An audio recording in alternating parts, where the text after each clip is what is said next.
Welcome to Charts Today. My name's David Linton, and today's edition for Tuesday, the 2nd of March, comes to you from London.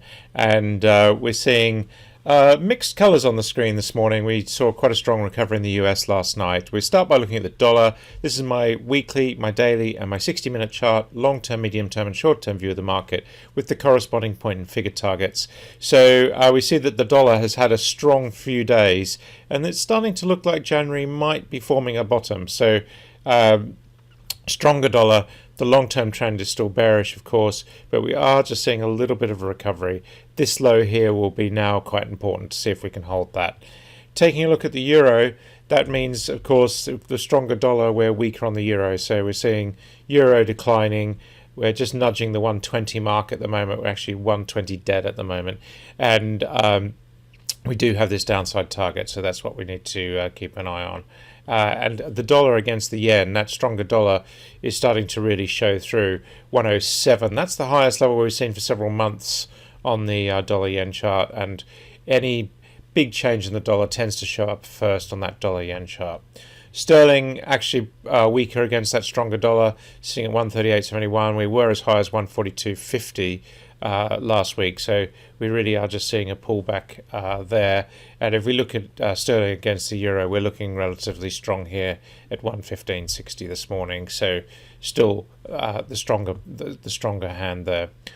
Bitcoin sitting at $49,000, just nudging this $50,000 mark again. So it's back to short-term bullish. We've got a target to 54,000, so that's the one to watch. We will get a new target on this thrust column as well.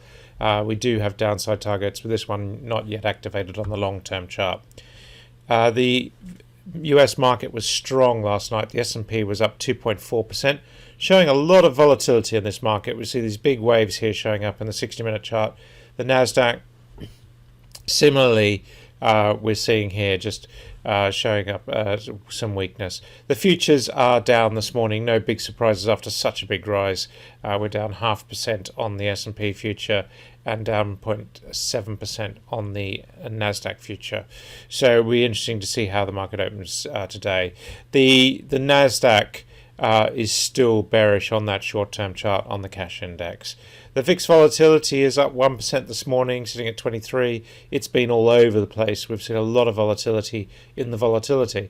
And so the fear index is still looking a little bit worrying here, but we are coming sort of back under control. But the market is starting to see some quite wild swings in price.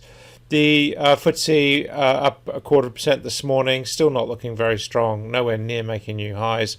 The cash market in Germany, the DAX, is just holding on to those all-time highs that we saw made earlier this year. And back into short-term bullish territory. Good upside targets on the DAX, so looking pretty good. The CAC Quarante, little change this morning. Most of the rises kicked in yesterday with the US market open. Japan was down 0.4%, and if we look at the Hang Seng, that's down 1.2% overnight. So we're seeing Asia actually selling off. That's quite interesting. And the Chinese market down 1.2% as well. The one market in Asia bucking the trend is the Sensex. It's up 0.4%. So we're seeing a little bit of strength there. And the Aussie market down 0.4%. So a really mixed picture across the board in Asia. Now gold had a torrid day yesterday. Stronger dollar not helping here. And we're seeing this break of 1764 is really quite critical. So that's the level that is worrying for the gold chart. So we need to just keep an eye on that. We do have downside targets. But the interesting thing is that for the moment, it's about finding a floor. The fact that we've gone lower than this low this morning tells us this move is not yet done. We did see in 2018 a similar move below the clouds, so we can recover from this. But for the moment, gold is certainly not looking as good as it was. And silver down 1.4% this morning. So again, just struggling here. Short-term bearish. A lot of work to do to break this $30 mark.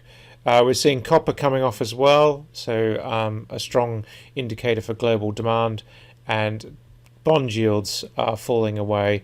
220 on the 30-year yield and 142 on the 10-year yield. Remembering last week we were over 1.5. So really just pulling back, but still the picture for bonds is one of long-term bullishness kicking in. Taking a look at the energy mix now, we see here we've got Brent crude falling away very sharply. We've got a target back below $60.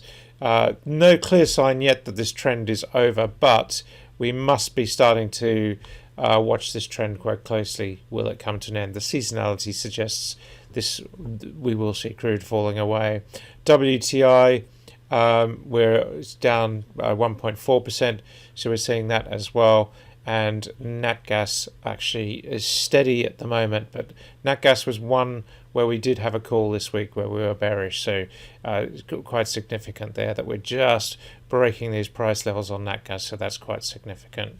Taking a look at coal, we are down slightly this morning, but coal has been looking better lately, so that's really looking much better.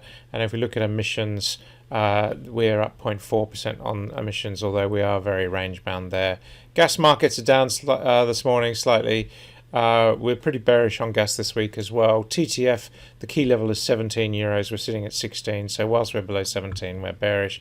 German power sitting at 52.25, very much stuck in this range between 51.25 and 53.50. And we see here Nordic power is bucking the trend, so that's quite key. Did do a post yesterday on LinkedIn on UK power. That looks to be falling away with lower price targets, so one to watch. That's it for today. Until tomorrow, happy charting. See you then.